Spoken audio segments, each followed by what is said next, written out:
Ladies and gentlemen, the Senate Committee on Local Government will come to order. The most exciting committee in the Senate of Virginia.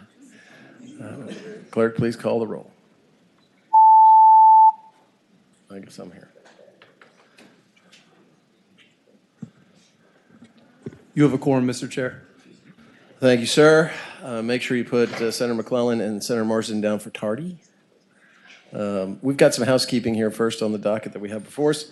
It's not the most onerous docket, but certainly we have some very important bills that are important to people. First, I've gotten a letter from the Committee on Finance. Some guy named Emmett Hanger seems to have signed this. And SB 200, Local Government Taxing Authority, has been asked to be referred to Finance. So is there a motion on the floor to move it to Finance? Second being properly made and supported. Clerk, please open the roll. Vote yes.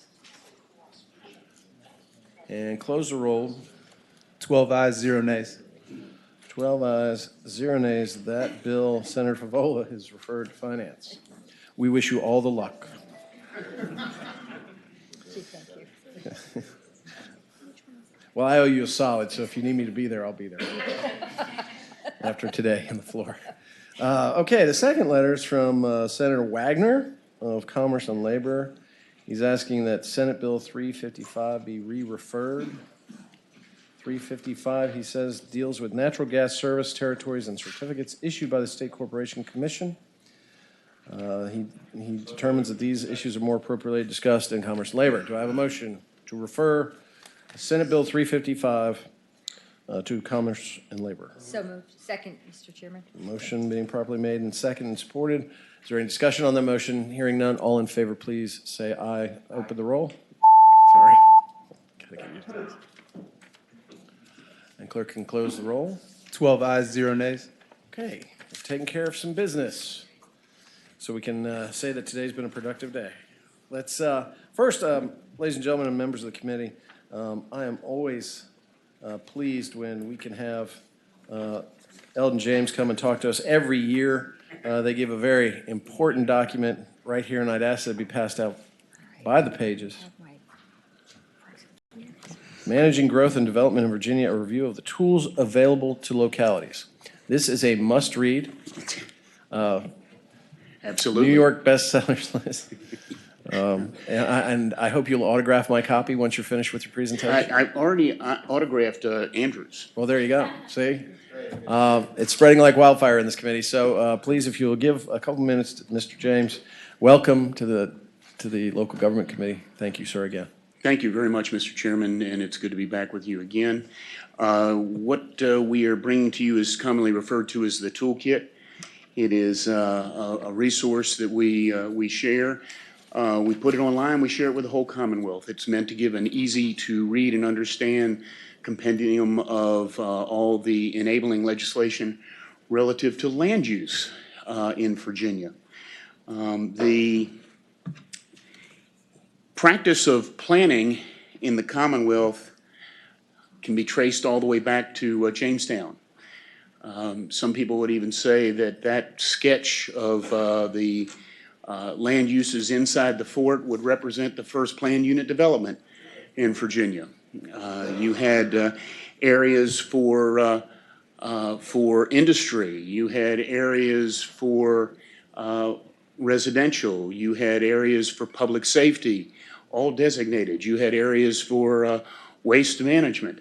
And they strived in that layout to keep those uses of industry that might be noisy or noxious a little bit away from the residential area. Seriously, if you look at the plan, you'd be surprised. You go, wow, we've been doing this a long time. And here we are 400 years later, and we can condense it all down into this book for you. We are here as a resource. We weigh in on land use legislation. Our members are both public sector and private sector. Planning consultants in the private sector support both the development community and local governments. And what we try to do is help facilitate decision makers to have the information they need to make good land use decisions after listening to their constituents and listening to the public. The process in Virginia is designed not always to be the fastest, but it is designed to maximize the opportunity to receiving input from your constituents. And that's a very, very important part of the process for planners. Mr. Chairman, thank you very much for giving us a few minutes. Thank you, Mr. James. Are there any questions for Mr. James before he departs? I have a request. Senator Servo. Mr. James, this is the 9th year you're giving me this wonderful book. It would be really great if I could get it in electronic format. I have 9 of these in my office, probably somewhere laying around. I do digital much better, especially in here in this room. So I'll be happy to send you the link. It is posted on the APA Virginia's website, available for everybody. Great. We only print 50 copies a year just to bring them to you and the other committee down the hall. Otherwise, it's all available online. So Great. thank you. thank you. Thank you, Mr. James. Mr. James is one of many people that provide great information to us legislators and other people here in the General Assembly when we do our business. And this information is invaluable. For me, it's a Bible when it comes to local government issues. So I am certainly grateful to you and your organization for taking the time to put this together for us. Stop by your office and sign your copy. Please, I'd like an autographed copy. Actually, I'm asking for a friend. Okay, so we were going to let Senator Lewis, because he had some visitors here, but I think I've got a pass right now. Okay, so we'll now take up senators in the block here in the queue. Senator Locke. Senator Locke is presenting Senate Bill 193. Thank you, Mr. Chairman. Senate Bill 193 deals with plastic shopping bags. And what this bill will do, it will only give a local option to regulate and curtail the use of plastic bags by retail businesses. This authority will provide local governments an additional tool to reduce litter and improve local water quality. It exempts certain kinds of bags, such as reusable bags, bags used to carry alcoholic beverages, prescription drugs, ice cream, meat, fish, poultry, leftover restaurant food, newspapers, or dry cleaning.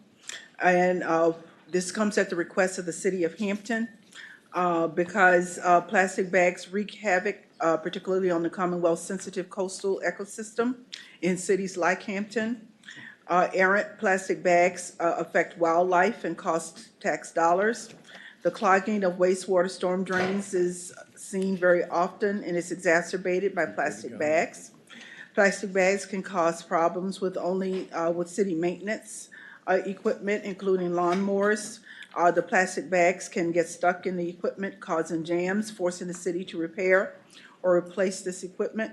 The bottom line is that the Commonwealth of Virginia should allow local governments the ability and discretion to mitigate detrimental, toxic, and economical impacts that plastic bags have on communities and local water quality.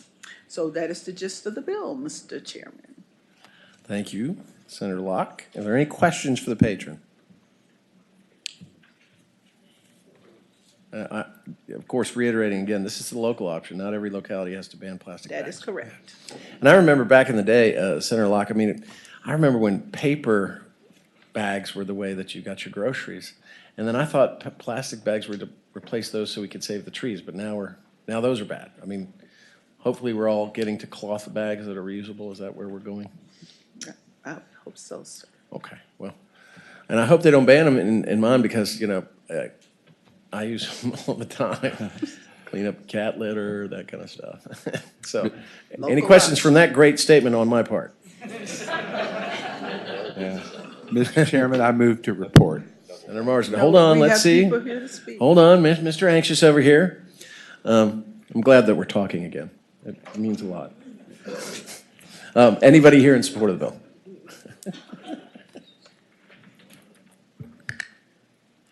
Good afternoon, Mr. Chairman, members of the committee. CJ Stolley, I'm here on behalf of the City of Hampton, and we support this bill. Yes.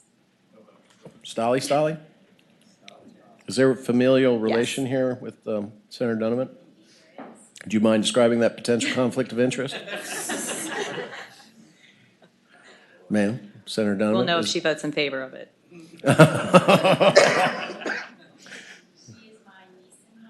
Oh, wow. Well, welcome. Thank you for coming up here and advocating on behalf of your area. Next. Hi, I'm Julie Kimmel. I hope that you have time for a brief statement. Sure. I'm representing 350 Fairfax. We have 200-plus members who support SB 193 and who would like to see a plastic bag ban in Fairfax County and the city of Fairfax. We want a ban because plastic bags pollute our woods and waterways. They take hundreds of years to degrade, and in the process, they leak toxins into our groundwater and poison our food chain. We would like to see our creeks and streams, our neighborhoods and communities, and our planet remain healthy and vibrant for our kids and grandkids. In 2015, a bill very similar to Senator Locke's was filed by a Senate Republican from Virginia Beach, and it passed this committee and the full Senate. Reducing litter in Virginia's municipalities is a nonpartisan issue. Reducing litter has been shown to reduce crime in neighborhoods, making them not only cleaner but safer for our kids. Reducing litter can in turn attract home buyers, tourists, and businesses. It can raise property values and increase job opportunities. These are improvements everyone wants to see in their communities, especially moms like me who are concerned about their kids' safety and futures. So we especially like Senator Locke's bill because, like the 2015 bill, it puts the power to implement the ban in the hands of local governments. And Fairfax County has a serious plastic litter problem that my colleague will talk about shortly. And several localities across Virginia, from Arlington County to Virginia Beach, support local bag bans. Please give us the opportunity to implement these bans if we want them. Support SB 93, and thank you, Senators, for your time. Thank you, ma'am. Yes, sir. I am Philip Latassa, speaking on behalf of the Friends of Acatink Creek, a volunteer group dedicated to preserving the well-being of our local watershed. We could propose an alternate measure to replace the brook trout as a Virginia state fish with the soggy plastic bag, now ubiquitous in our streams and rivers, or we could support SB 193. Acatink Creek is just one of many hundreds of streams in our Commonwealth. Over the past 5 years, our volunteers have removed over 2,600 bags of trash without making a visible impact in the problem in this one little creek. Nearly all this trash is plastic in its many and marvelous forms, plastic which will never biodegrade, never go away, but merely degrade into smaller and smaller pieces which will remain with us and in us, accumulating for eternity. The world will come to regret our careless behavior with this useful but hazardous material. The Friends of Acatink Creek urge you to support SB 193, which addresses a part of the issue by placing limits on the waste of disposable plastic bags. In just the past month, McDonald's and Coca-Cola have announced plans to move to 100% plastic waste elimination. Other states, cities, and nations have taken such steps without suffering negative consequences. Dallas has done it, Ireland, Israel, Taiwan, Australia, and North Carolina. Don't let the Tar Heels beat us. Virginia can lead the way. Please support SB 193. Thank you.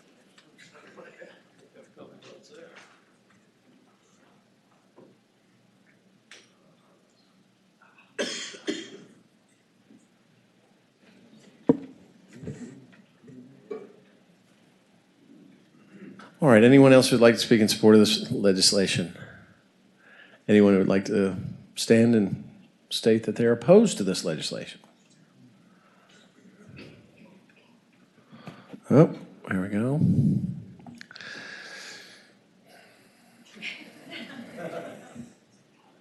Thank you, Mr. Chairman. Patrina Jones of the Virginia Retail Merchants Association.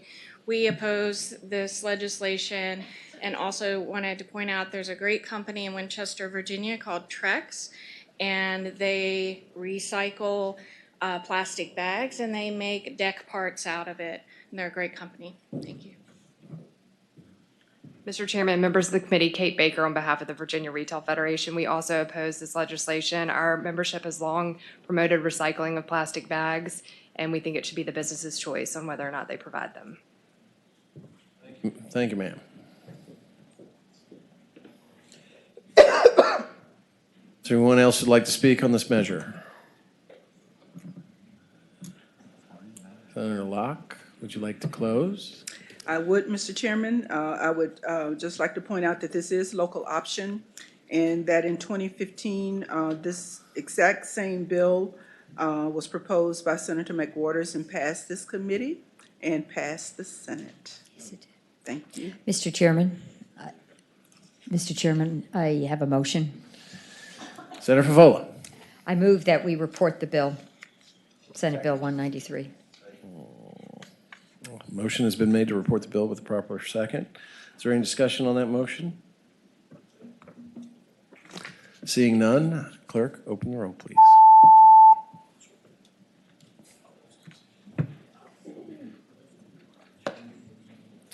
Six ayes, 7 nays. 6 ayes, 7 nays, the bill fails. Senator Locke, has this ever been studied? Not that I'm aware of. And perhaps would it be better for this committee to consider this bill if a study or some information was done by a state agency or a state commission that perhaps we then could revisit this next year if they told us exactly how big that problem is and maybe solutions and how to solve it being one of them that you proposed today? If you are proposing it, Mr. Chair. Can't hurt. Mr. Chairman. Senator Locke, I would think that, this is something that is passionate for you and your locality. I know how that is. It's something that, I think we understand the retailers and those that want to have the choice and not that choice imposed upon them.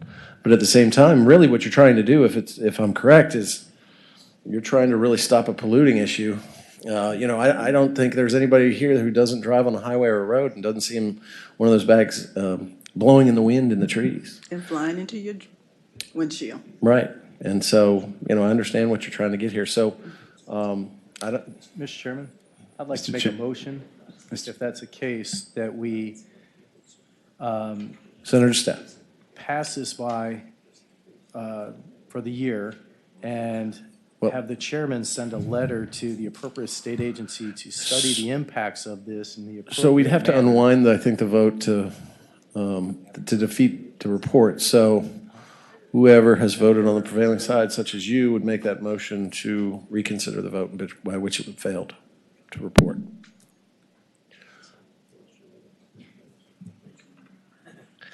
And hearing, Mr. Chairman. having voted on the prevailing Mr. side by Chairman. which Mr. Chairman. the Senate bill failed to report, I now move that we reconsider that vote. Clerk, open the roll. Or wait, there's a second? There's a second. Second, open the roll. And that 13 ayes, 0 nays. that motion passes. This bill is back before this committee. Is there another motion? Mr. Chairman, or you go ahead and make your motion. Mr. Chairman, I'd like to make a motion that we pass this by for the year and send it to the appropriate state agency to determine, with a letter from the chairman, to determine the appropriate impact of the plastic bags in our rivers, streams, oceans, and other waterways. And Okay, Senator Servo. Mr. Chairman, the scourge of plastic bags is rampant in my community. I do a litter cleanup every year where I clean up thousands of these things. And I'm aware of the Virginia DEQ's Litter Control and Recycling Fund Advisory Board, who I'm not sure if they would be capable of doing this or not, but I would suggest that might be one. I would also note to people in the crowd that our incorporated localities are always allowed to do charter amendments to empower themselves to do things like this, which is an alternate way to do this for certain localities. It's something to think about, but I think that Litter Control Board or the Litter Control and Recycling Fund Advisory Board might be a board that might have some data or information about this, although I'm not 100% sure about that. Senator Steff. And Mr. Chairman, I might also suggest, as in my local area, a lot of the businesses by choice determined to ban plastic bags and have other options available to them. However, from my standpoint, I don't think that the General Assembly should be dictating this down. And our businesses and establishments do a great job with this in my locality.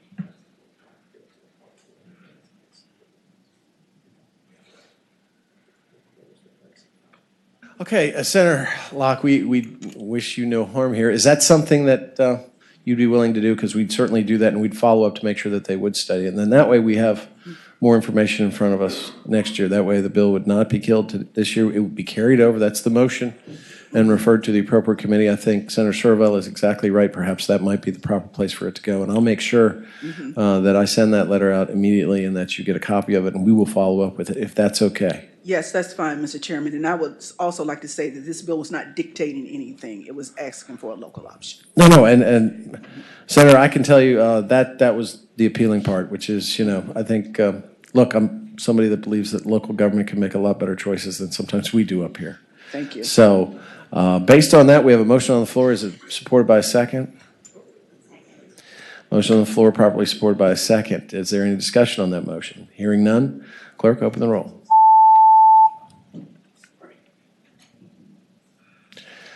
Thank you. You're very 13 ayes, welcome, 0 Senator nays. Locke, and we look forward to seeing you in this report next year. I will be right back here. I can't wait. Thank you. Thank you, ma'am.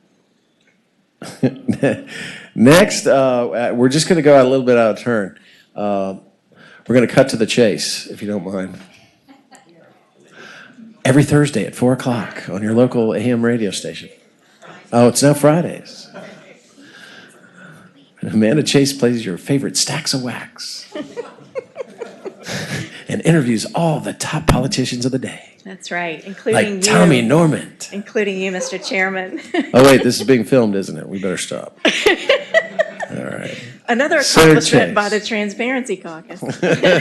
Thanks a lot, Senator Chase. All right. All right, Senator Chase, you have, it seems, one bill, Senate Bill 714. Okay, yes, sir. Yes, Mr. Chairman and members of the committee. Senate Bill 714. This bill comes out of a situation in my county of Chesterfield County. And what this bill simply states is that any local economic development expenditure made pursuant to this article or any other provision of law shall first be approved by the local governing body. What this bill is doing is it's saying that if you're a local economic development authority, that you must first have your budget approved by your local governing body, like the Board of Supervisors.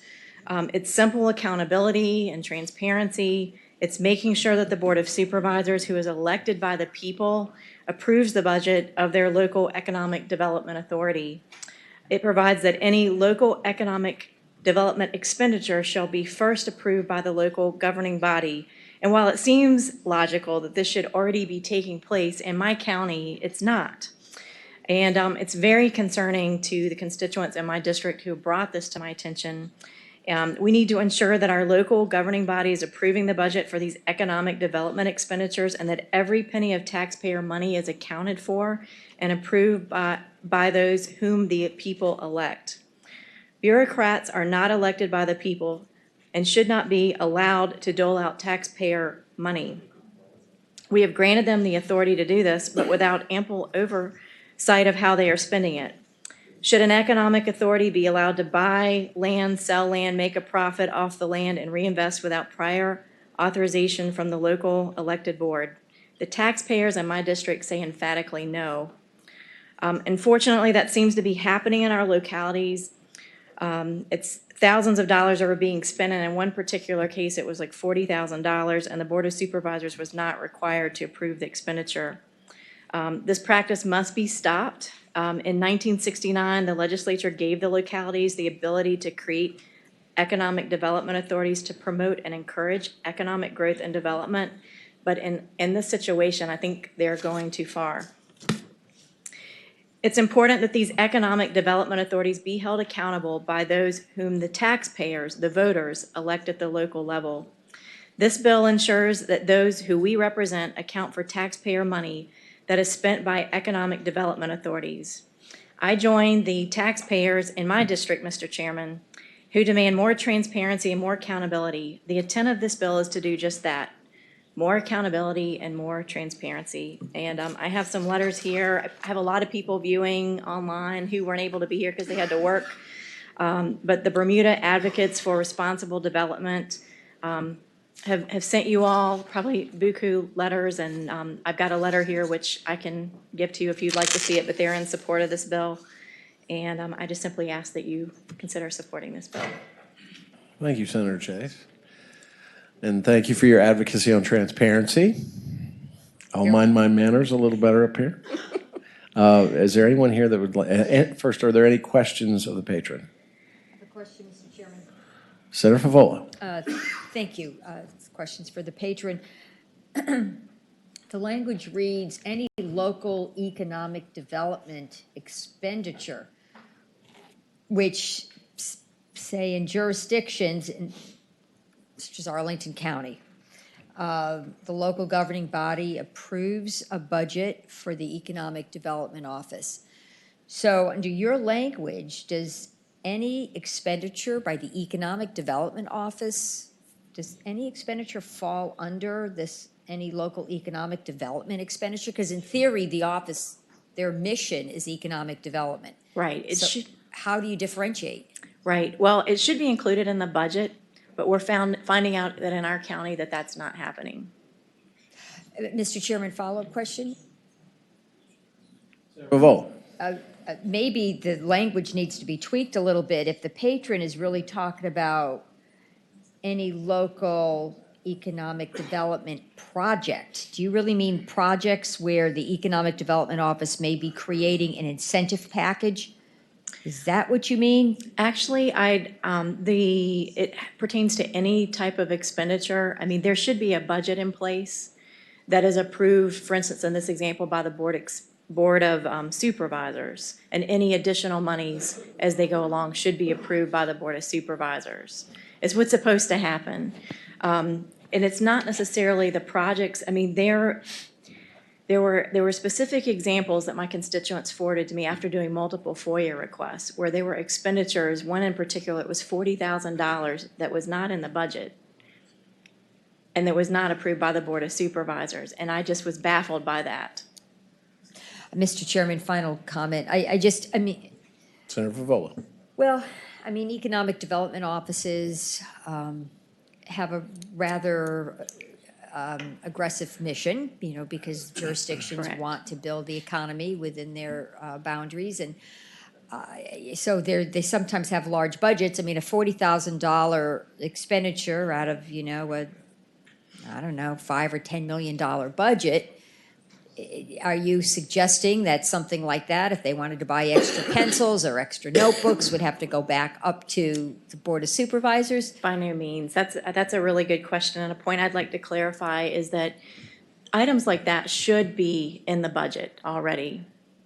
And any additional expenditures should also, really any of these expenditures, if they're not included in that budget, should go back before the Board of Supervisors to be approved by the Board of Supervisors. And in this case, that's not happening.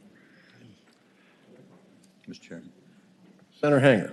Thank you, Mr. Chairman. Mr. Chase, and I may have misunderstood when you were first making your remarks, but I thought you were speaking to an economic development authority.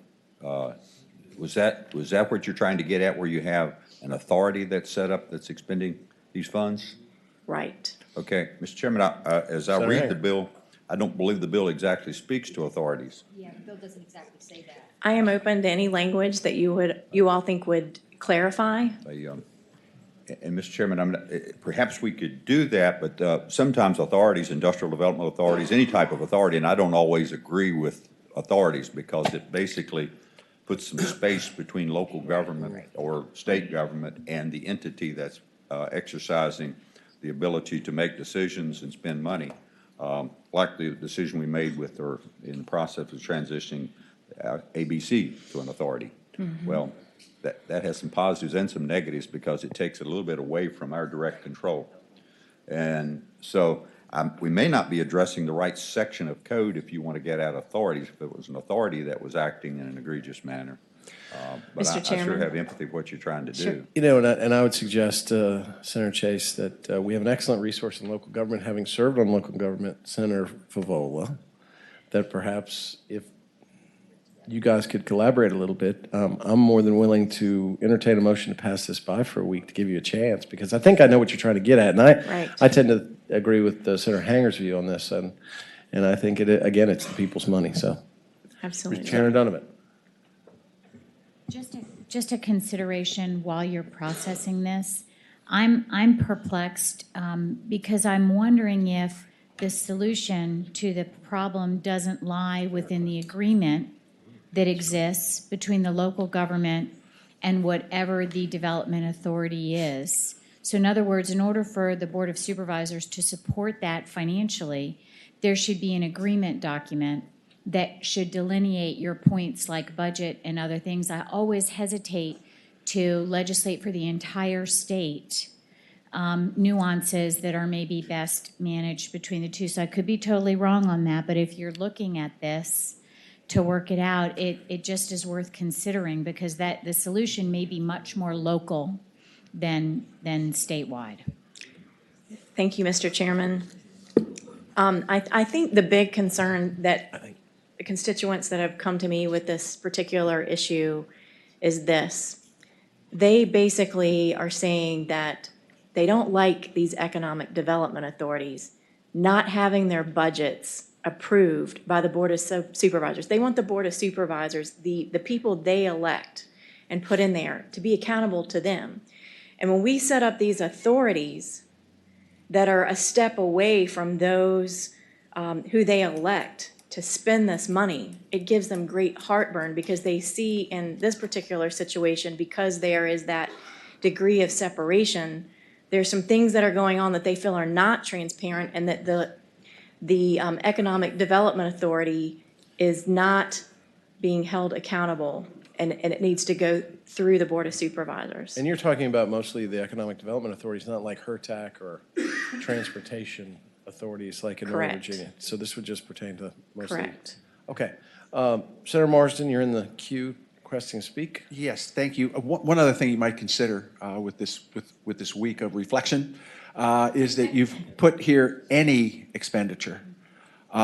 You might want to consider, and there might be some consistent language in the code somewhere, that it be at anything over 5,000 or 1,000 or something. But right now, if the president of Samsung dropped in and wanted to build a factory and you took him to lunch and it wasn't in the budget, you're violating this law. So, probably putting something that would meet your constituents' needs and what have you, and keep this from getting too petty would probably be a good idea. Can you feel the love, Senator I feel Chase? the Can you love. feel the love? I feel the love, Mr. Chairman. It's just very, it's everywhere. Senator McPike.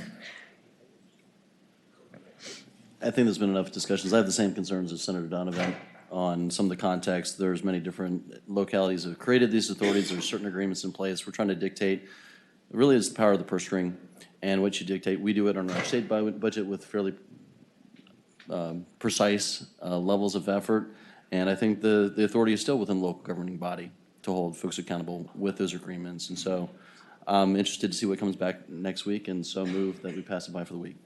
There's a motion on the floor that this be carried over for the week to be considered at the next meeting of the local government. There's a second being made, properly supported the motion. Is there any discussion? Hearing none, all in favor, please open the roll, say aye.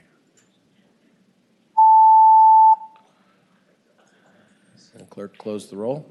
Can you vote me? Oh, 12 ayes, 0 nays. can you vote me? Okay. We got you covered. Thank you, Senator. We'll expect great things in a week. Very good. Do you want to hear Senate Bill 702?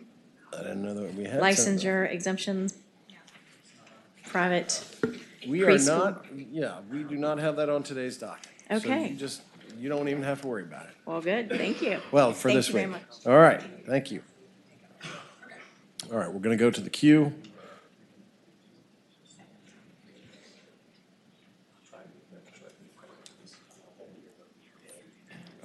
Now, Senator Evan and Senator Mason, I know that you would also, you guys are in the queue as well, but down where I come from, we always defer to the ladies. Ladies go first, if you don't mind. I know she's chairing P&E, and you've got...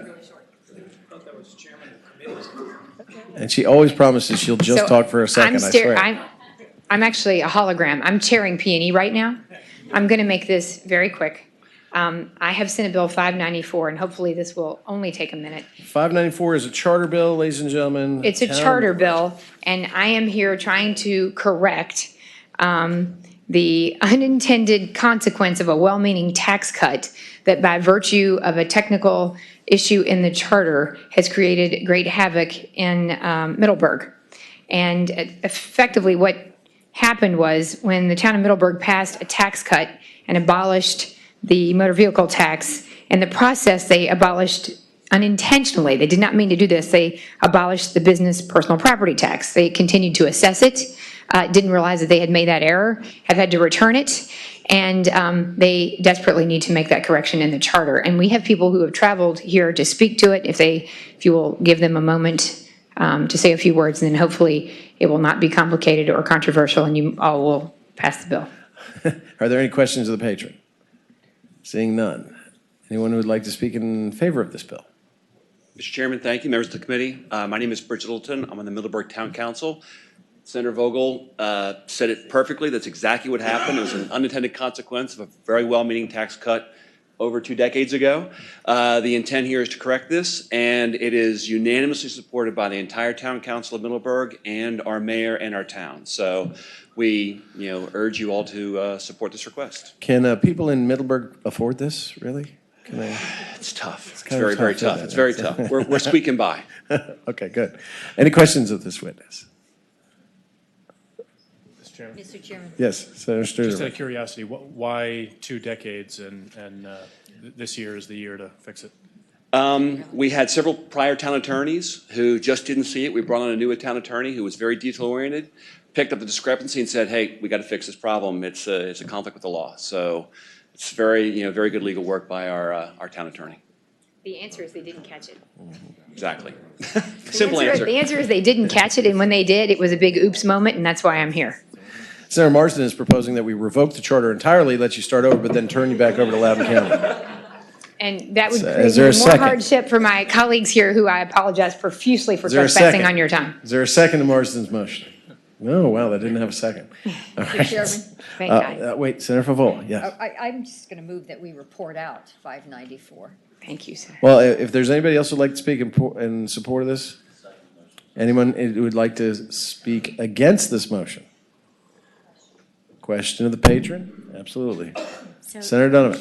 just to clarify my vote, this is a tax that has been collected on accident. So it's not like we are okay, got it. So we're just trying to fix the code to match the practice that was Exactly. inadvertently messed up in the Yes. code. I'm on page. Yes, thank you very much. And I have wonderful people who traveled quite a distance in the event that we got super down in the weeds on the history of this, and I couldn't answer it, but I appreciate the committee's understanding.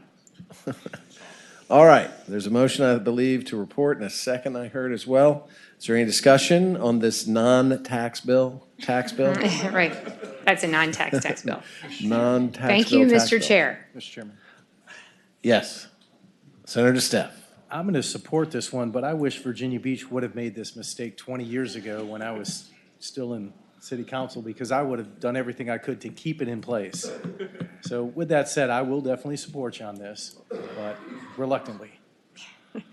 Okay, well, there we go. Any other questions or comments? I do believe that Senator Suderline is going to actually pull this out of the block, but any more discussion? You don't have to pull it out. All right. All in favor, clerk, please open the roll. Start it. Oh, Glennie. Okay, well. Thank you, Mr. Chair, and most of the members of the committee. Oh, wait. No. Okay, there it goes. All right, now you can close the roll. Well, wait. That's a man. I don't know. 12 ayes, 1 nay.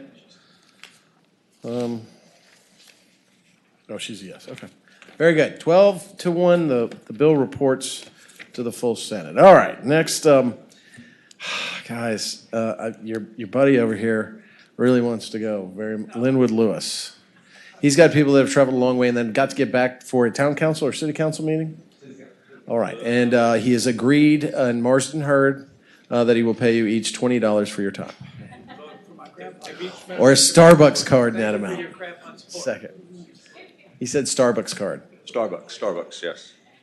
Senator Lewis. Mr. Chairman, members of the committee, thank you for your indulgence. We're talking about Senate Bill 397, Mr. Chairman, members of the committee. Yes, sir. It is a simple, straightforward, but important way of dealing with recurrent coastal flooding and resiliency.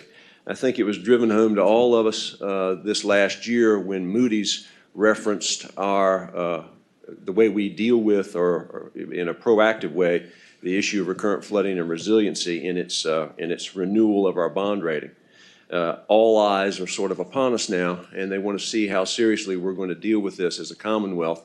And so what this bill does, and again, a very straightforward and simplistic fashion, is to create a Hampton Roads Coastal Resiliency Authority, and the purpose for which is clearly stated in the purpose line there of the bill, line 23, to be a regional leader resource partner on all issues related to coastal flooding and resiliency. It's an 11-member board. The Hampton Roads Planning District Commission will appoint, or 7 of the members will be local elected officials. There is no money required for this. It is based on, it will be staffed by Hampton Roads Planning District Commission staff and also by local government staff. They will report annually on their activities. They will be a resource for planning, for being proactive in how we deal with recurrent flooding and resiliency.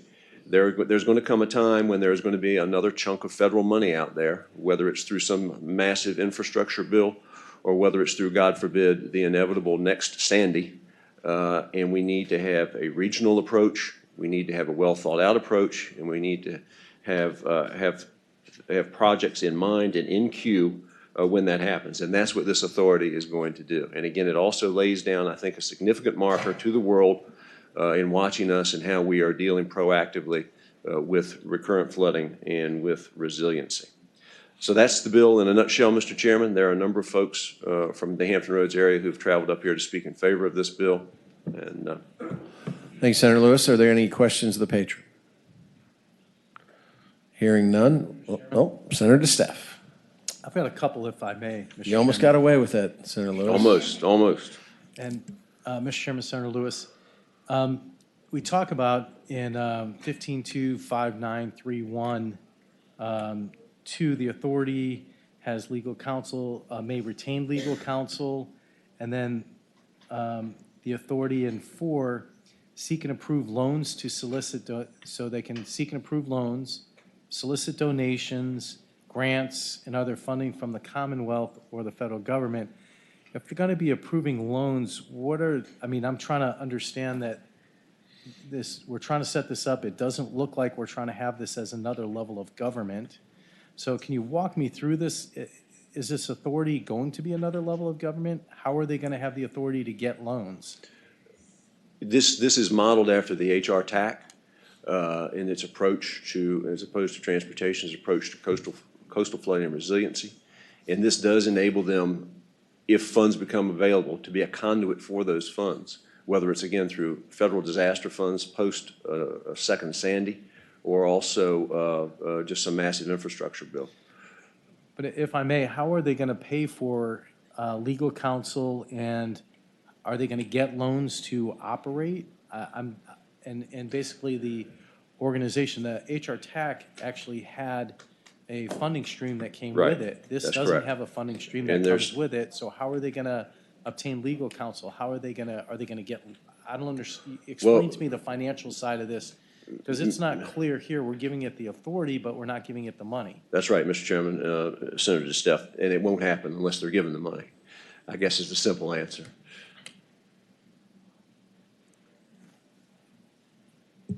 Senator Stuff?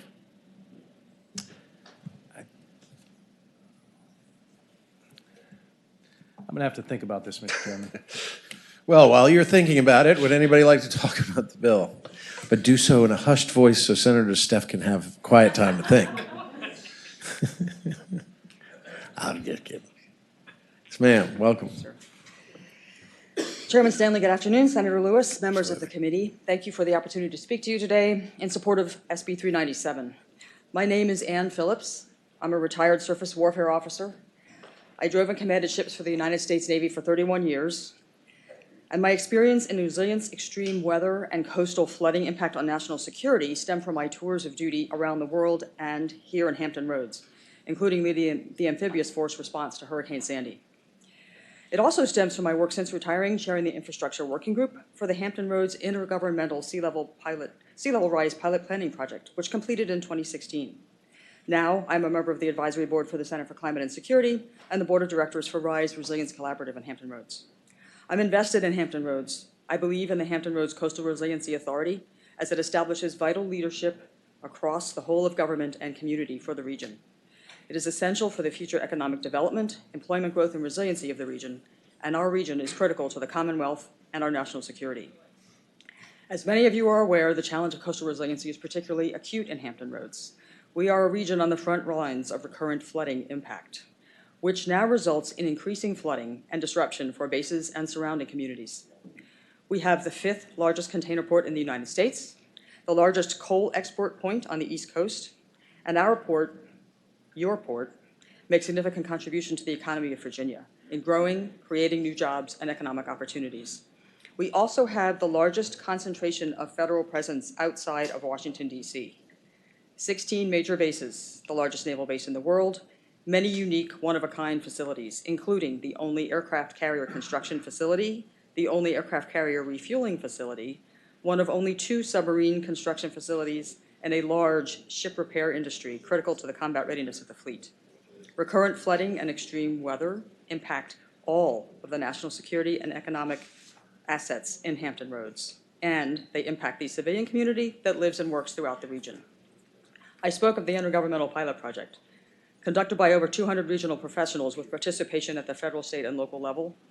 It recommended as a first critical step for effectively addressing coastal flooding and resilience, an authority envisioned as a regional leader, a resource, a partner for issues related to coastal flooding and resiliency.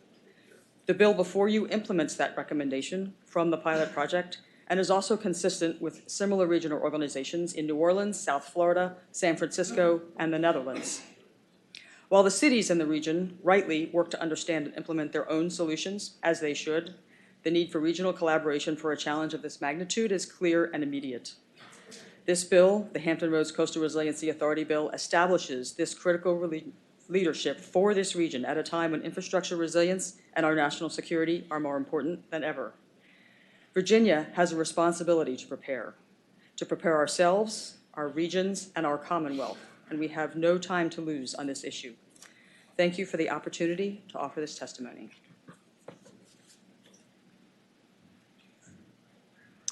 Good afternoon, Chairman Stanley, Senators. My name is Andrea McClellan from Norfolk, and yes, I have to get back to a city council meeting, so thank you for letting me jump the line. Appreciate that.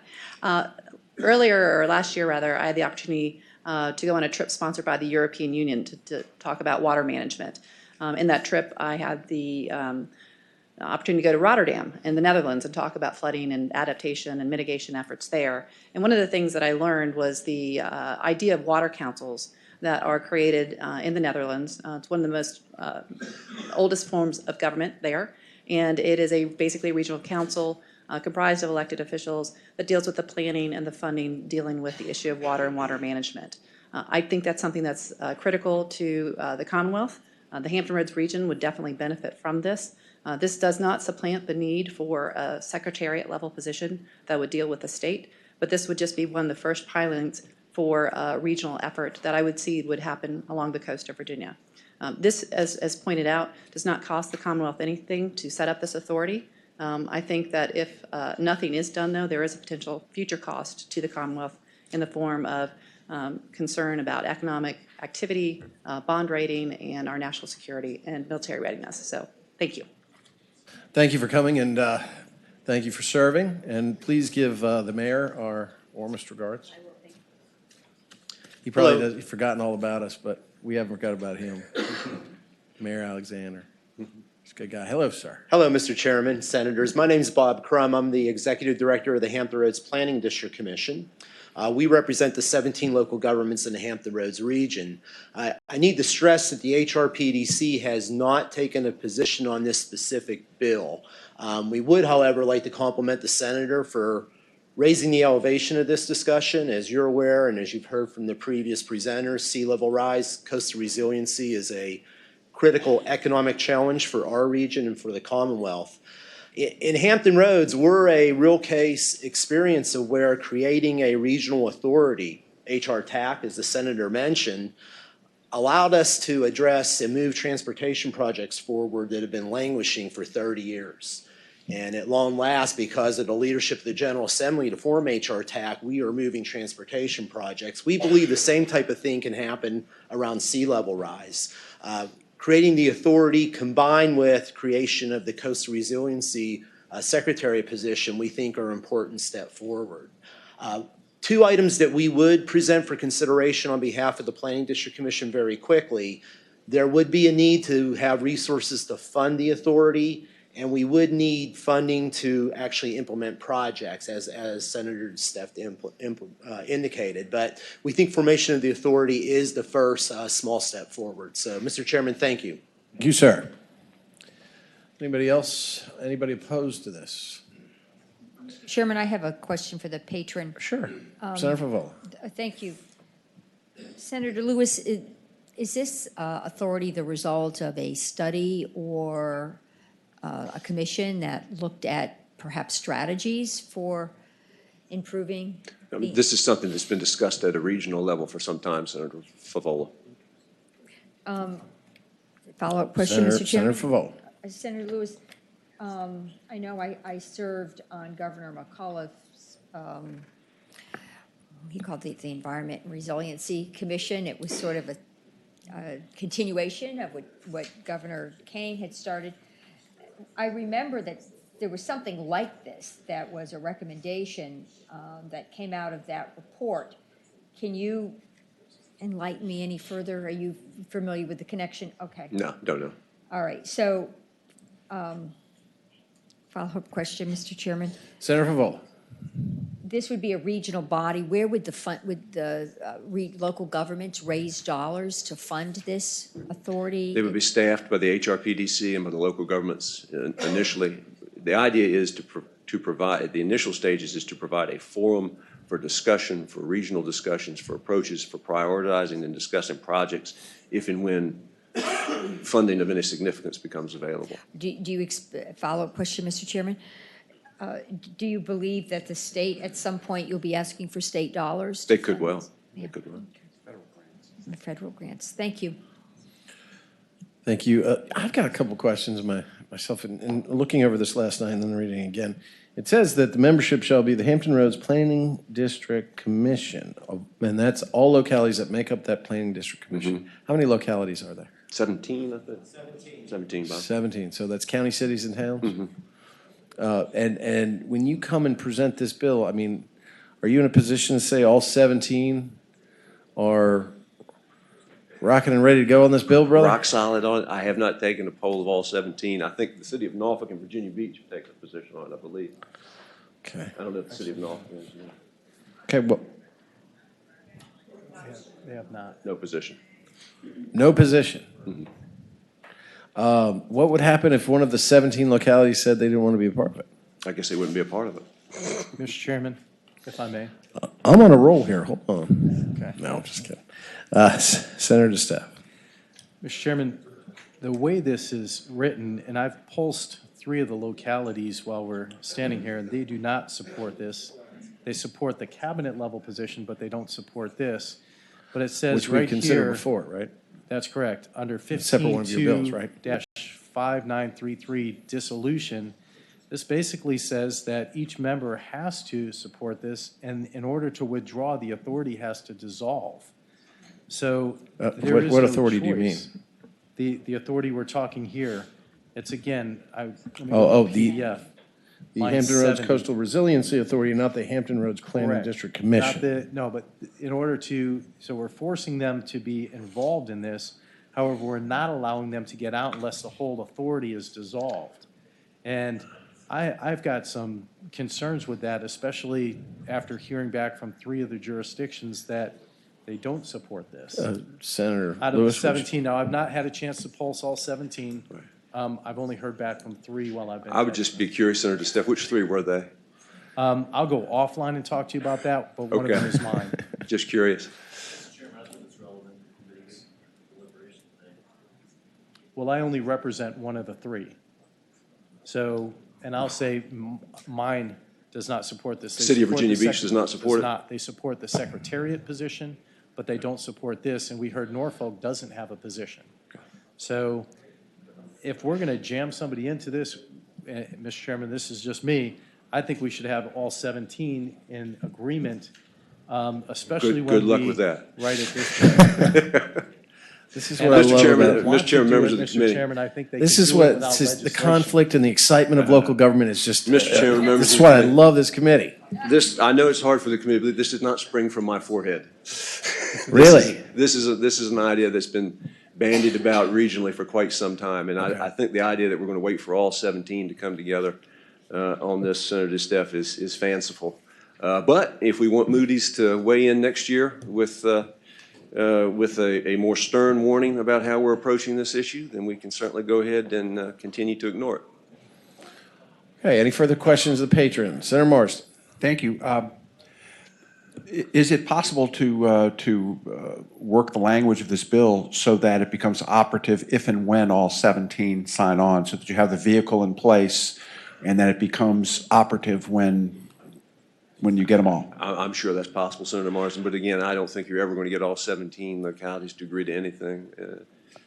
And, Mr. Chairman, I could, or you Marsden. could write it that, when 14 out of 17, when 12 out of 17, whatever your number Right. is, whatever you want, but just write the bill that way and perhaps next week or next year, whatever is the chairman's pleasure, you could. I'm not trying to be Cassandra here, but I'm just telling you, we need to start doing something with this issue in a meaningful way, or it's the consequences. Senator Lewis, are you of it saying you become- don't need any more time to have this percolate and perhaps? I would be, if the chairman is willing to do that, I would be glad to take the additional time. It's up to this committee. Mr. Chairman. And certainly I want to explore with Senator DeStef the localities that are in opposition to it. I want to discuss that with Move him. to extend the same courtesy and pass this by for the week. Mr. Chairman, I'd like to make a motion that we PBI this. And I just can't support jamming a locality into something that they can't get out of. Senator DeStef, and before I'm even accept a second, we are the Senate, and we extend courtesies to each other. And this is one of those things that I think you've raised some excellent questions. And because of that, if he is asking for one, of course, I think the committee would probably do that, as you might expect if one of your bills comes up and it needs a little work. If he doesn't want it, we can. No, I'll take it. But if you come back with the same bill, I would expect something different. But we have a motion on the floor to pass by indefinitely. Is there a second? That motion fails on the basis of failure of a second. It would be a new motion. New motion, a motion to report, or excuse me, to pass the bill by for the week, to allow for alterations to be made to the bill that could deal with the lack of 100% involvement with the legislation. Motion and a second being properly made to carry this over a week. You guys are going to jam up this last week we got. And to give you a chance to see if you can save and plug all the holes in this thing. Will do, Mr. Chairman. Good luck. Clerk, please open the roll.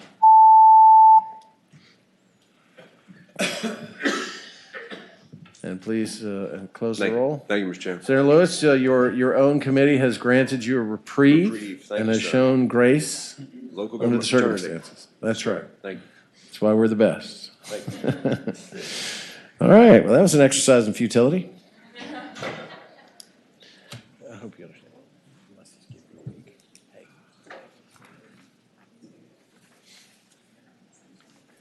All right, next on the list, but first in our hearts, Senator Evan. Thank you, Mr. Chairman. This is Senate Bill 733. I'm going to try and be brief if that's possible. I've got two bills down in the Capitol and two bills they're holding for me to vote on or to speak to. This is similar but different to what you heard, I think, maybe perhaps last week. It's about a statue in Alexandria. And in January 31st, 1890, General Assembly passed an act of assembly that a particular monument would perpetually remain as erected then and located at an intersection of Prince and Washington Streets in Alexandria, and that the authority to locate it there would not be repealed, revoked, altered, modified, or changed by any future municipal council or power or authority. So what we'd like to do for any locality that was forbidden from relocating a statue prior to 1900, and this is the only one I know of, is to allow the governing body in which the monument or memorial is located to remove the monument or memorial to be prominently displayed in an outdoor location on the grounds of a locality-owned history museum that is located within a quarter mile. And just to cut to the chase on that, we have a city-owned history museum that the front of it is 98 feet from the current location on Washington Street, one of the most prominent streets or the most prominent street in Alexandria. So what the city would like to do is to put it at the Lyceum, which was built in 1839 as a place for educational and cultural opportunities. It has a lot of history itself, having served as a Civil War hospital. And perhaps most importantly, on May 24th, 1861, I believe is the date, the day after Virginia voted to secede from the Union, members of the city's militia companies left the city, and photos show the members of those militias gathered on the steps of the Lyceum. So what we'd like to do is move the statue that memorializes them to the steps of where they gathered for that photograph. In Alexandria, we commemorate our history. We're not looking to hide it, rather to place it in context. There are a few problems, which I confess are not the reasons I bring the bill, but those problems include that you can't read the plaque on the monument in the middle of the road without getting hit by cars. Further, that more than once cars have hit the existing monument. So that is the bill in a nutshell. Again, we're looking to have the city have the authority that was taken away from it in 1890 to move one statue about 98 feet. It says a quarter mile, but that's the only city history museum there is within a quarter mile. And I have a representative of the city to talk to it if you'd like. Are there any questions for Senator Eppin? Seeing none. If anybody would like to speak in support of this, please step forward. Mr. Chairman, members of the committee, I'm Sarah Taylor. I'm the Legislative Director for the City of Alexandria. Welcome. The City of Alexandria is in strong support of this bill. In our case, this bill would simply allow the City of Alexandria to work with the owners of the statue to move the statue less than 100 feet from its current location. It would not allow the city to remove the statue. It would not allow the city to move the statue to an out-of-the-way location or inaccessible location. In fact, it would make the statue more accessible to those who are looking to visit it, to learn from it, to learn about it. Alexandria has a long history of providing context for and access to even the most challenging parts of our city's past. This bill would simply afford the city the opportunity to provide access to and context for the Appomattox statue as well. Thank you for your time and consideration. Appreciate it. Mr. Chairman, quick question. Thank you, ma'am. Senator Carrico. For the City of Alec. So how long has the planning been going on to have the statue moved to another location? There have been meetings going on for a couple of years about this. Yeah, let me. Yeah, please. I might. The City Council asked the legislative delegation to seek this authority about a year and a half ago. That's when the council asked for this authority. And I didn't say this, but in Alexandria, in terms of memorializing historic people from the Confederacy or generals, leaders, we do name or have named up until a few years ago all our streets in the West End after Confederate generals. That has stopped, but we do have a lot of history there, not just in Old Town, but throughout the city. So a year and a half ago, Mr. Senator Carrico. Yeah, a year and a half is the answer to your question. Did you have I'm sorry, further question? Senator Carrico. Did the delegation have a bill last year too? No, we did not put one in last year. All right. Senator Ebbett, who is, and you may have said this and it went right by me, who's the owner of this? And I did not say this, and I should have. The Daughters of the Confederacy are the owners, and what I put in the bill was just to be clear that, you know, it's really their statue, but it's city land that it's on without the city's current agreement. I mean, the city did agree in 1890 to put it there, but the city hasn't had the authority to make any adjustments. So what we did is we said that they can agree to move it to a city-owned history museum less than a quarter mile from this site, or they can have an opportunity for 6 months to reclaim it if they prefer that opportunity. And Senator Eben, have officials from the city gotten in touch with the organization which is the owner of the monument? Well, there's been some back and forth. Publicly, there's also been the mayor's contacted them, but they do not wish to move it. Okay, thank you. Any other questions of the patron? Anybody else who'd like to speak in favor of this piece of legislation? Anyone who would like to speak in opposition to this legislation, please come forward. Yes, sir. Hello. Mr. Chairman, my name is Patrick McSweeney. I'm here Hello, on Mr. behalf of the McSweeney. Historic Monument Preservation Alliance, which is a coordinating organization of several dozen organizations. Ironically, I worked 50 years ago at this very location as a law clerk to Judge Bryan and passed the statute daily. I don't have any problem with the proposal to move the statue across the street to the Lyceum. My problem is with the statute. And I think it's a dangerous departure from our vested rights doctrine in Virginia. This language would also apply to any private monument, including the pyramid at Hollywood Cemetery, which you can see from the downtown expressway, monuments in Front Royal and elsewhere. And I just think it's an overbroad application of a concept to move this particular statute, and I think it has it could have dangerous repercussions if applied to a monument that has received a local permit under the zoning ordinance and would therefore be vested. This would be a dangerous departure, and I think we'd start whittling away at our well-honored, long-standing vested rights doctrine in Virginia. Thank you, Mr. Chairman. Thank you, Mr. McWeeny. It's nice to see you, sir. Anybody else speak in opposition? Okay. Is there any discussion? We operate on motion. I mean, Senator Eben, you said so far that the Daughters of the Confederacy are unwilling to move the monument? Yeah, I mean, there was not a serious discussion because they don't have to entertain that motion. I don't want to speak for them. Sure. But best I could characterize their opinion from what I read in the paper, they don't wish to move it. I think that's all I could say. If they had the opportunity to move it, to have it moved across the street, they would then have to make a choice. Do they want it moved across the street, or would they like to locate it in another location? Mm-hmm. But I mean, you can't tell us because you don't know, and I'm not putting this on you if you don't, whether really substantive conversations were had between the city and the owner, per se, of the museum. I think they publicly have said they don't want to move it. There's not been a negotiation. They haven't had to negotiate.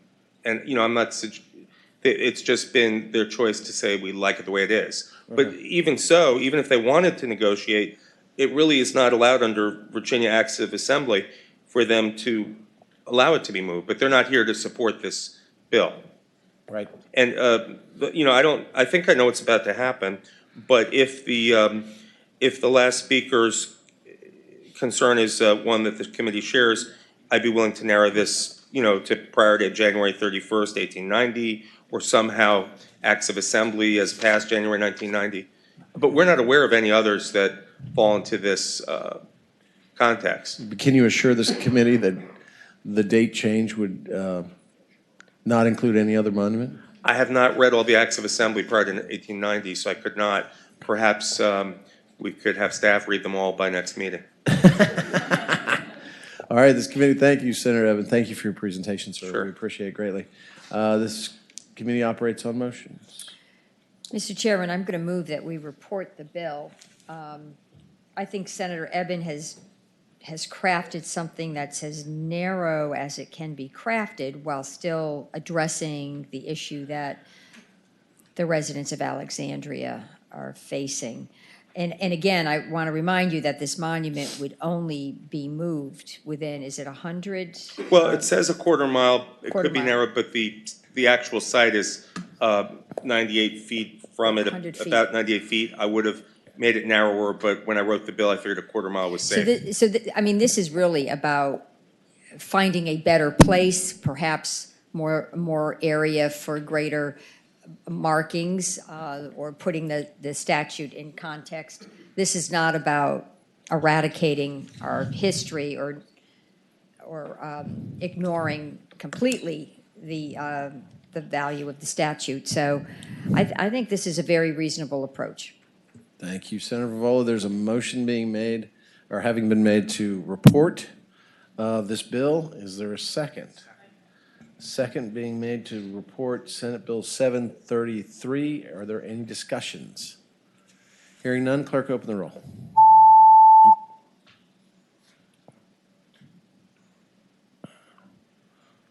Hold on. 5 ayes, 7 nays, 1 abstention.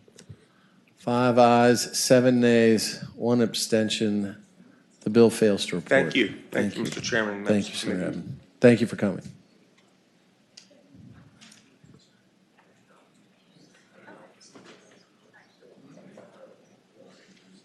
Ms. Chair.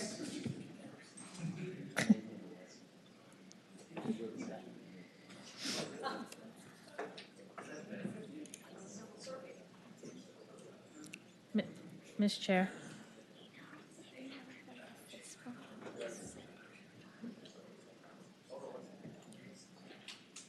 Senator McClellan. Thank you. I think while I was gone, you all referred Senate Bill 355 to Commerce and Labor, but I think that bill has problems that are not going to be fixed by then. So if the committee would be willing to reconsider that vote, I'd like to instead carry it over with a letter from the chair. And if you want to do that here, I'll explain that. And if not, I can go do it at Commerce and Labor. Senator McClellan, of course, you're a member of this committee, so we're going to try to do everything we possibly can. Okay. We've already expended our good graces today for Linwood Lewis, so sorry you're fresh out of that kind of dispensation.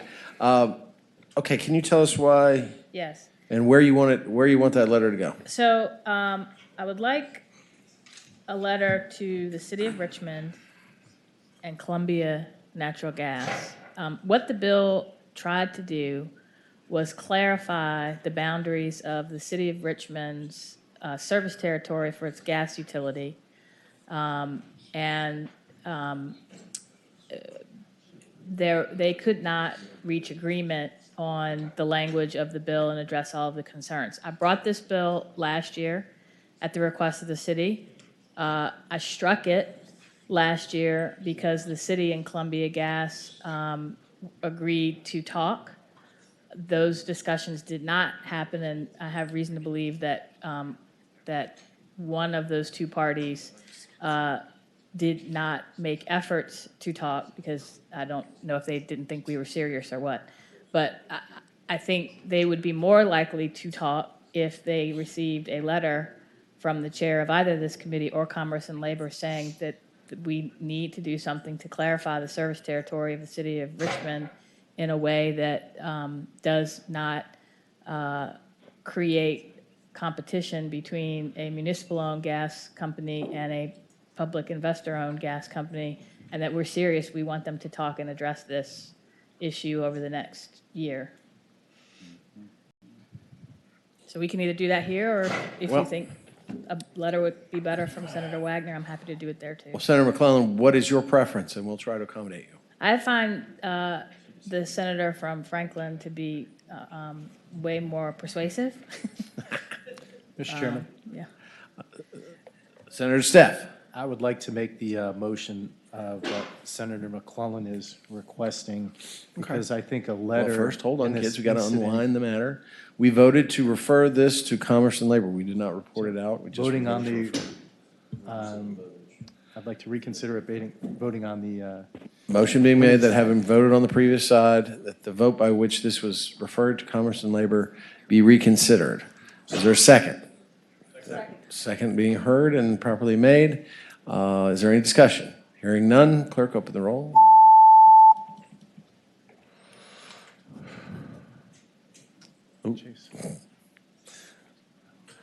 Close the roll. 13 ayes, 0 nays. 13 ayes, 0 nays.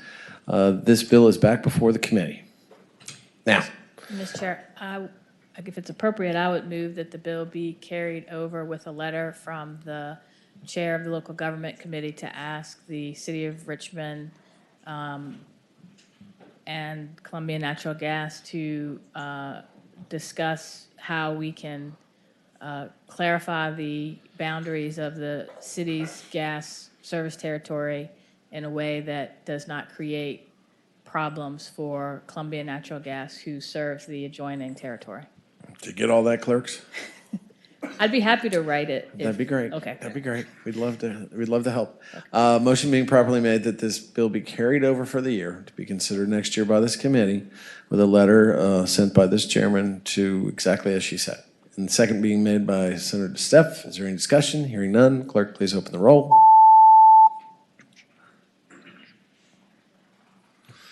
Close the roll, please. 13 ayes, 0 nays. 13 ayes, 0 nays.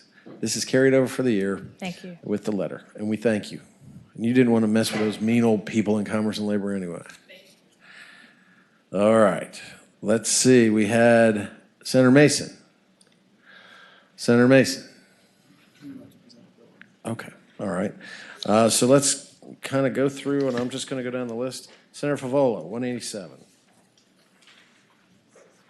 Thank you, Mr. Chairman. I'll be very quick. Oh, and there's a housekeeping matter, and I'm sorry, just Senator Deeds, I hadn't talked to him until, and I forgot, Meach, that I put this on there. Senate Bill 667, I agreed to carry it over for another week. So it's not up, so I'll entertain a motion to carry it by for the day. Motion being properly made and seconded. Any discussion? Hearing none. All in favor, please open the roll. And that will be put on, please close the roll. Sorry. 11 ayes, 0 nays. 11 ayes, 0 nays. This is carried over for a week. So 667 will be on next week's roster. All right, Senator Favola. Okay, Mr. Chairman, this is Senate Bill 187. I believe there is a small amendment on line 82. The 2,500 should be changed to 2,000, and I believe staff has that amendment. Is that correct? Is that due to the increase in the felony threshold? $500? No, but. All right, just checking. Okay.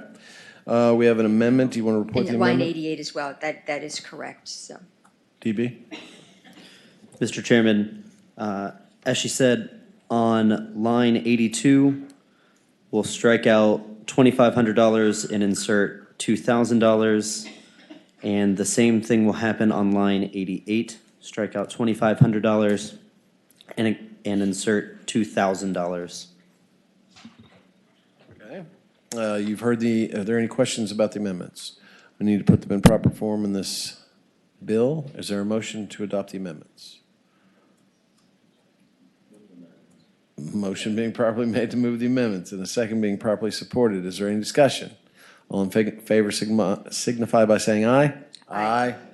And the amendment and the bill as amended is before us. So, Mr. Chairman, this bill, and I can describe it in 30 seconds. If there is a civil violation of a zoning code, a zoning requirement, the fine would be $2,000 rather than 1,000. not less than 10. Okay. Or not more than 1,000. So I'm changing the parameter and giving a flat $2,000. And I'll just say that this has not been amended in over 40 years. So what we're trying to do is just keep pace with inflation a little bit. So the penalty is seems reasonable. It's not excessively punitive, but Sure. is more meaningful than a $1,000 cap. Any questions of the patron? This was a request of Loudoun County. Oh, okay. Is there anybody here who is in favor of the bill? Mr. Chairman, committee members, Jeff Gore from Hey, Loudoun Jeff. County. We did ask the senator to put this forward, and she was correct. This hasn't been changed since 1976. If we were actually keep up with inflation, the bill would put this at about $4,300. So we've heard some concerns from folks, and that's why the amendment's before you today to drop it to $2,000 instead of $2,500. This requires a criminal conviction. It's not like civil, so you're not just racking up fines. You have to get a criminal conviction in court. So there's all that due process. And Jeff, if you don't mind, give the board, this committee, an example of when a criminal zoning violation occurs. So it used to be that, Mr. Chairman, that criminal penalties were the only recourse in zoning historically. A number of years back, the General Assembly added civil fines, which can be easier to process and less punitive. So a lot of localities have gone to civil. However, and so has Loudon. However, for violations that cause bodily injury, those are still typically done criminally. So an example, Mr. Chairman, would be, say that there's some like a deck or some sort of violates the zoning ordinance, and part of that is the cause for structural failure. It could be building code, it could overlap with zoning. So any sort of zoning requirement that actually a violation of results in bodily harm. So that's the area that's preserved here for criminal. Okay. And Jeff, you would agree that's not a low standard there. That's a pretty serious act. Yes, sir. Thank you. Any questions? Okay. Anyone else wish to speak in favor or not in favor of the bill? It's a very excitable crowd today. All right. We will operate by motion, kids. Motion has been made to report the bill. Is there a second?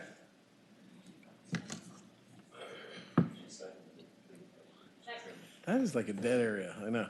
Motion being properly made to report, a second being properly supported. Is there any discussion on that motion? Hearing none, clerk, open the roll.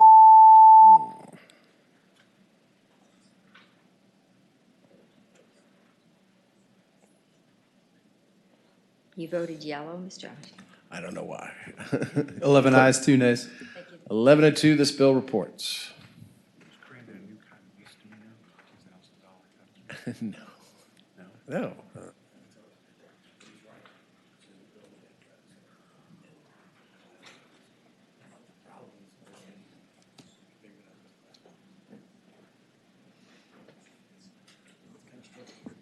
All right, let's whip through these things. We got, what, 3 left, right? I know you guys want to stay, but we're going to do this. All right, Senate Bill 242, Park Authority Immunity from Liability. Senator Marsden. Thank you.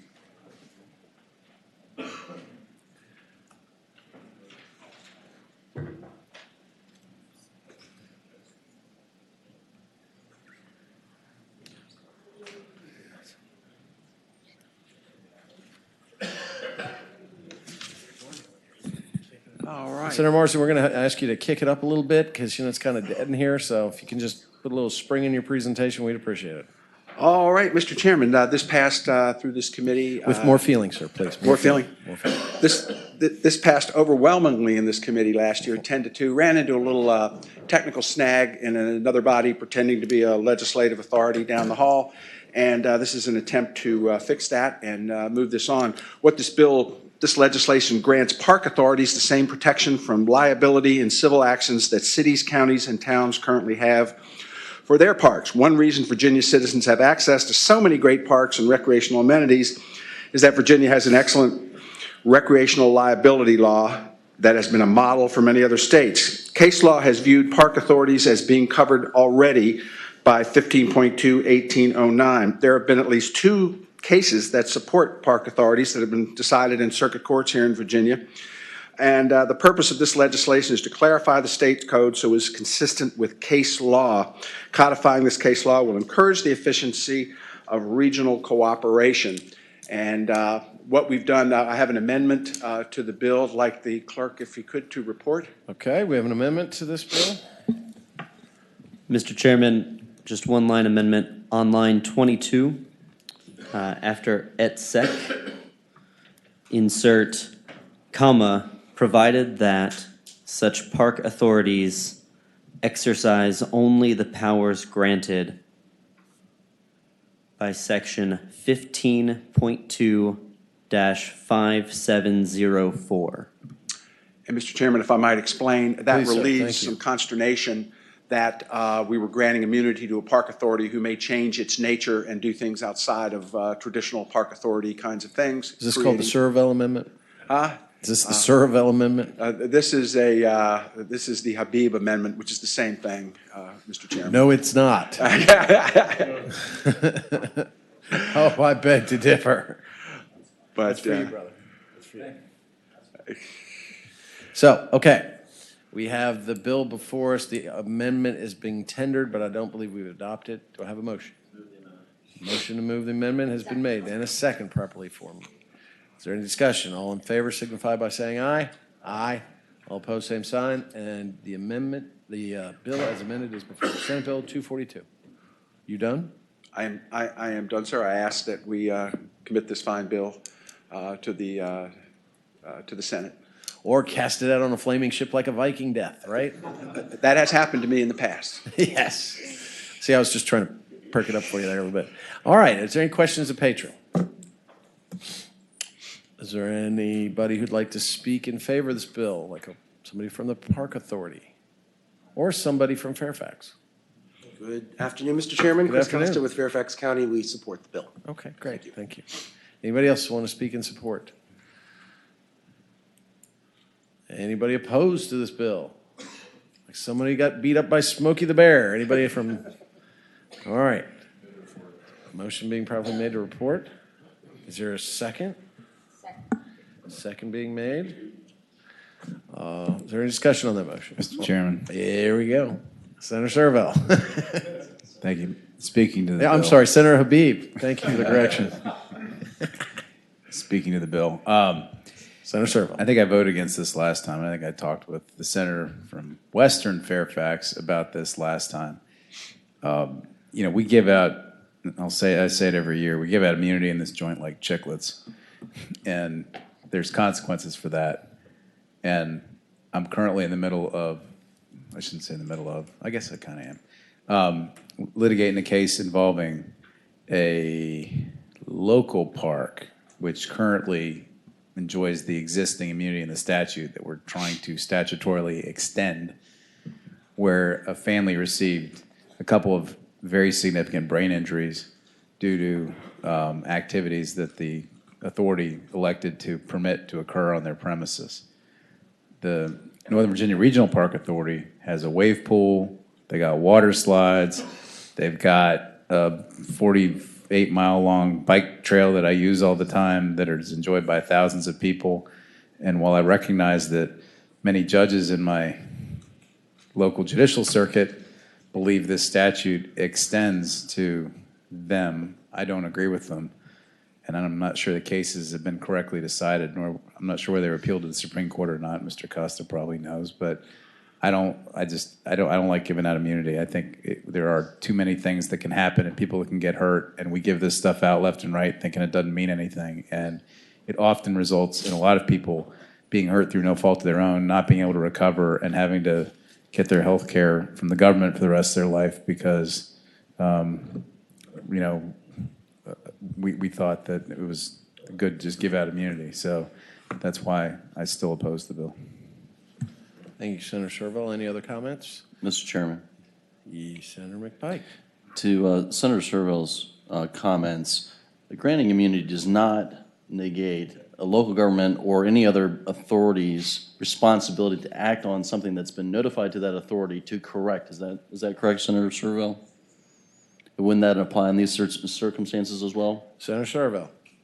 I would say, Mr. Chairman, to the senator that it depends on what theory of liability that you're suing upon. If it's a premises liability issue like a faulty sidewalk or a door jam or some other kind of building code violation, yeah, you have to give notice before there's liability. But if it's some other kind of issue, then not necessarily.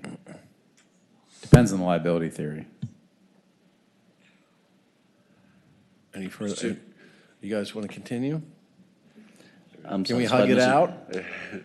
I'm satisfied by the answer from Senator Habib, but it is it's fairly well. There's lots of case law in terms of local governments in cases in terms of their need to respond to issues.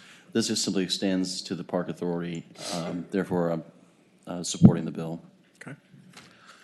Whew. Got some heat on this bill there, Senator Morrison. You sure you want to go forward on this vote now? I think we have a motion report and a second being properly made, right? Right, all right, okay. Any further discussion? All right. Clerk, open the roll, please.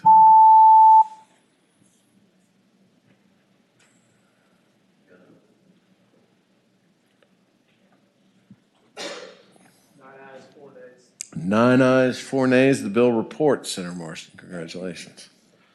Next will be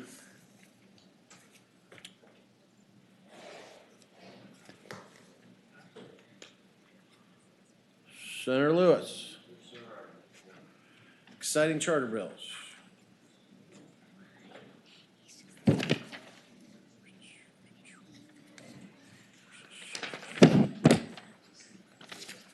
And that will leave us with charter bill and then Senator Mason's bill,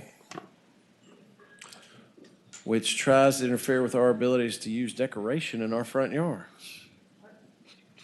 Abandoned car. 256, Mr. Chairman, is a charter bill for the city of Norfolk. Okay.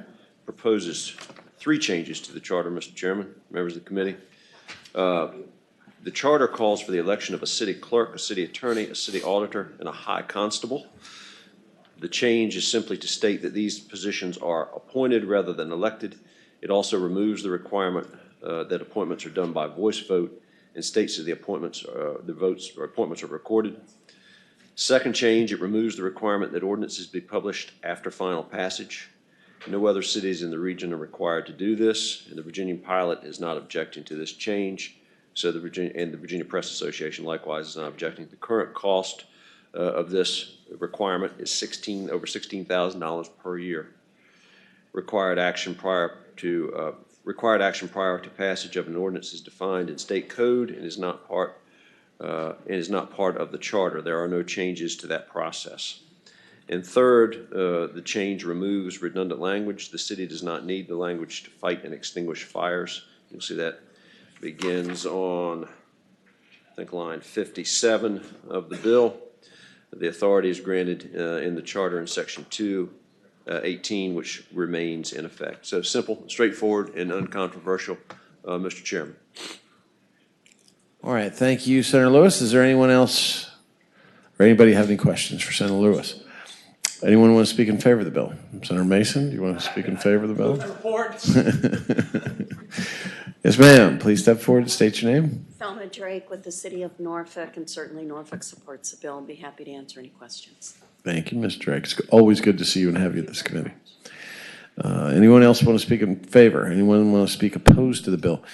Senator Lewis, I'm going to yield to Senator DeSteff, who has a question. Oh, sure.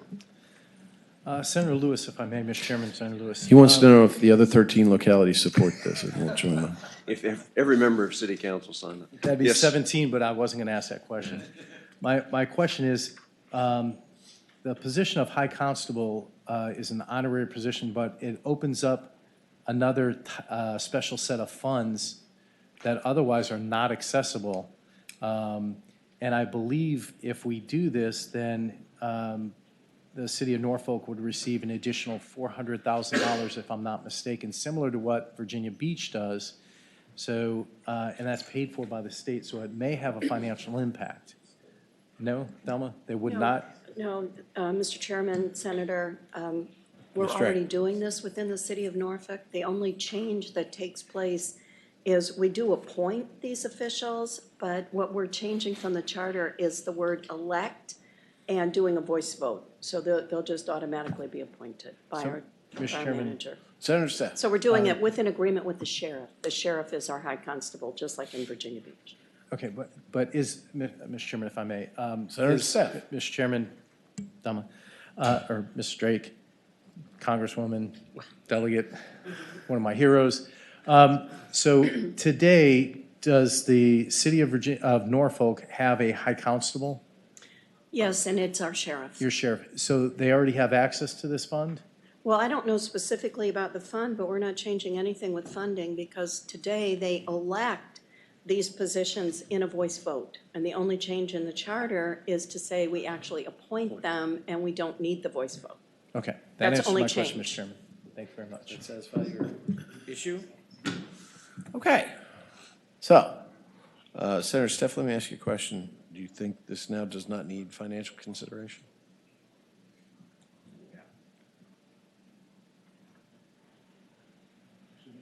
Okay.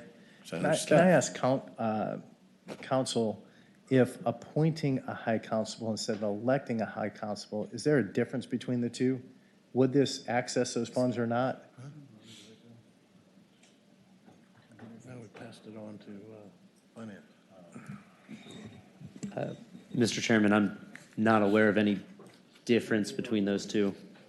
I'm going to support this, Mr. Chairman, but if we could research that and see if that does, then if we have to readdress it, we'll readdress it on the floor. Okay, very good. Any other discussion on this bill? We operate by motion. There's a motion to report. Is there a second? Second being properly made. Is there discussion? Hearing none, please, clerk, open the roll. Oh, hold on. Keep it open for a second. Yeah, I know. Hold on. Clerk will not close the roll, oh, yes. Good for you. There you go. Close the roll. 13 ayes, 0 nays. 13 ayes, 0 nays. The bill, Senate Bill 256 reports. Thank you, Senator Lewis. Last in our schedule, but first in our hearts. Sir. Yes, sir. Mr. Chairman, Senate Bill Senator Mason. 454. And you understand that abandoned cars are a way of life sometimes where I live. And I think Mr. Senator Chairman, Carrico would concur. I heard from Senator Chafin on the floor last year that he had Jaguars cut in half with flower bed. So I went out to see him, Senator, and at the end of his driveway, he has a former toilet that has, sure enough, flowers in it, sir. Senator Chafin has not ever been known for his garden. Not at his personal driveway across the street, mind you. No fertilizer. Yeah. It's a beautiful country, Mr. Chairman. So, Mr. Chairman, back in 1960, they put together this, 66 rather, they put together this, if you have an inoperable vehicle, one of the qualification is you had an expired inspection sticker and you had expired license plates. Well, somewhere in my lifetime, Mr. Chairman, they came along and somebody wanted an exception, so instead of changing that to or, we started a new Christmas tree. And so as you see before you, many localities have asked for the exception, which makes it or. Inspired license plate or inspired inspection. What we're having in James City County, we've got a couple of situations where people are just renewing the license plate every year and the car never moved. Because, of course, it couldn't be inspected. And what's the problem with that? It's an eyesore, it's blight, it's a problem to the neighbors, Mr. Chairman. Now, looking down this line, there's a pretty stringent process that it takes to then do something about it and impound the vehicle, so this is not something that just happens overnight. In fact, when I went home last year after the euphoria of passing this bill in the Senate floor, Mr. Chairman, I found that I had an and. My old truck had an inspired license plate and an inspired inspection sticker, and no one had impounded it, and I promptly took care of the problem, Mr. Chairman. I see. This ran into a little trouble on the other body because of a freshman patron issue, but passed out of here without a problem, and so I'd like to move its passage, Mr. Chairman. All right. Any questions of the patron? Seeing none, anyone in the audience want to speak in favor of this bill? Is there anybody in the audience? Is there anybody in the audience? Yeah. Right, is anybody? We have actually cleared them out Lewis today, is litany of bills. High Constable does sound pretty cool, though. Yeah. I can see Senator Carrico Or pretty in groovy. the uniform, the high hat. Or the high constable, right? Anybody in the audience, any chair would like to speak to this bill? You have a big crowd standing behind you, Senator. Oh, no, you don't. There you go. All right.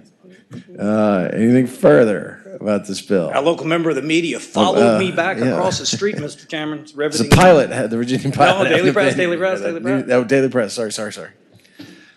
I don't read that pilot anyway. So, okay, we operate by motion. Second.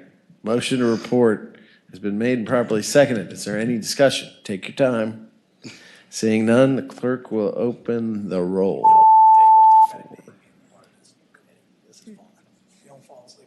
Oh, Mr. Chairman. I think I screwed this up. No, I didn't. 9 ayes, 3 nays. 9 ayes, 3 nays. Senate Bill 454 reports. You just have to understand that it's in our blood. I have a car right now that's inoperable. And I update the plates. So, but it's in my yard. And nobody can see it. Mr. Chairman, thank you, Mr. Chairman. All right. Is there anything more to come before this committee?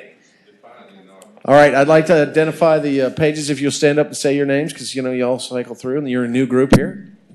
Young lady. Oh, here, get up here so you can see, so your parents can see on TV. Okay. Pull the microphone down. I'm Lily Rush.